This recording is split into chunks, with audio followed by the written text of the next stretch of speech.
Every meal இருக்கணும். Protein எடுத்துக்கிட்டால் நான் வந்து நல்லா ஒரு ஃபுல் ஷேக் குடிச்சிட்டேன், ஹோல் டே 50 கிராம் ப்ரோட்டீன் நான் முடிச்சிட்டேன் அப்படின்னு சொன்னால் இஸ் இட் ரைட்?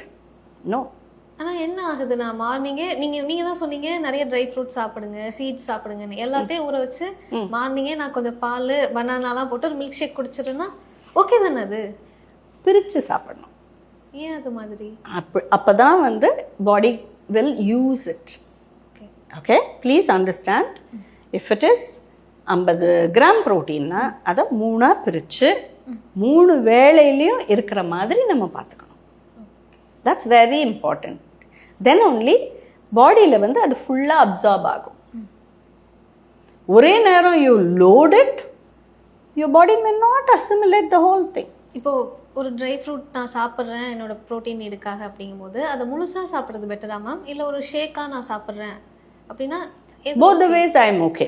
சரி, வெறும் நட்டு ஒரு கை அளவு, அது வந்து பாதாமோ வால்நட்டோ இல்லை பீனட்ஸோ ஒரு கைப்பிடி அளவு சாப்பிடலாம். சரியா?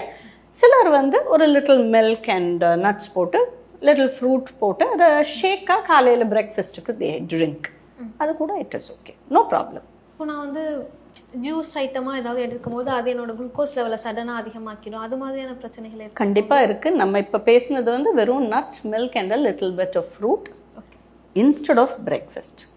பிரேக்ஃபாஸ்ட் சாப்பிடாம அதுக்கு பதிலாக இதை மட்டும் சாப்பிடணும். நான் வந்து நட்ஸ் மட்டும் சாப்பிடுங்கன்னு சொன்னேன்னா அது வந்து இன் பிட்வீன் ஒரு ஸ்நாக்காக சொல்லுவேன்.